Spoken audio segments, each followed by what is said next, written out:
Hi friends, అందరూ ఎలా ఉన్నారు? ఈరోజు నాటుకోడి వంకాయ కర్రీ వండుదాం అనుకుంటున్నానండి.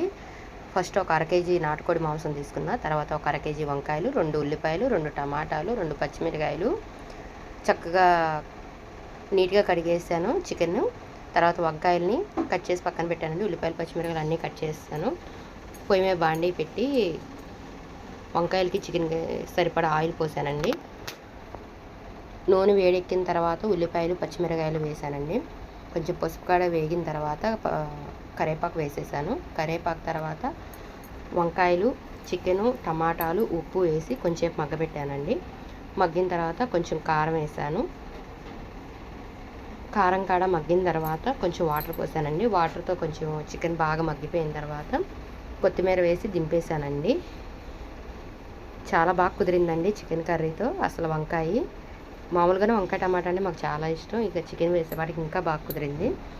చాలా ఇష్టంగా తిన్నాము. ఇప్పటి వరకు మా ఛానల్ని సపోర్ట్ చేస్తున్నందుకు మీ అందరికీ థ్యాంక్స్ అండి. ఎవరన్నా సరే మా ఛానల్ని ఫాలో చేయకపోతే ఫాలో చేయండి. మా దగ్గర పచ్చళ్ళు కానీ, ఊరమిరపకాయలు, మిరపొడియాలు, అన్ని రకాల పచ్చళ్ళు దొరుకుతాయండి. మీకు ఎవరికన్నా కావాలంటే స్క్రీన్ మీద నెంబర్ ఉంటుంది, ఆర్డర్ చేసుకోండి. ఫాలో చేయండి.